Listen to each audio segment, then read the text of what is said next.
لیکن پردہ بے پردہ نہ رہو، پردے کی حالت میں رہو. اچھا دوسری چیز، ایک چیز تو یہ ہو گئی، اور دوسری چیز اپنی زبان کو ضرور قابو میں رکھنا.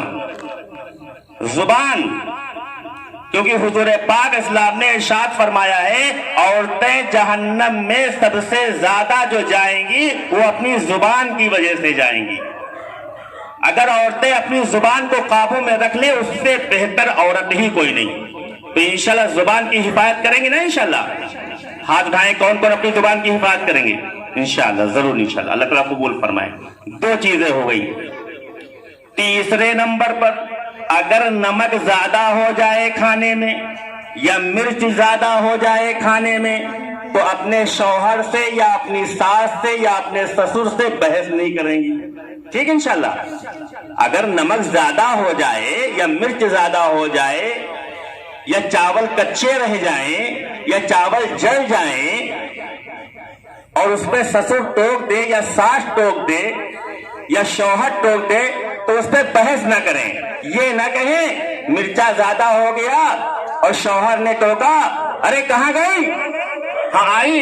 مرچ زیادہ کیسے ہو گیا؟ ارے پتہ نہیں عقل کہاں سے آپ مرچ لے کے آئے، اتنی مرچ ڈالی تھی بالکل تھوڑی سی، کڑوا زیادہ تھا. وہ مرچ آپ بہت اچھی لائے تھے، اب ہم جان گئے ہیں کہ اتنا ڈالو تو اتنا کڑوا ہو جاتا ہے. لمبی چوڑی ایک بات، اگر نمک کم ہو جائے، یہ تو ہو گئی زیادہ کی بات.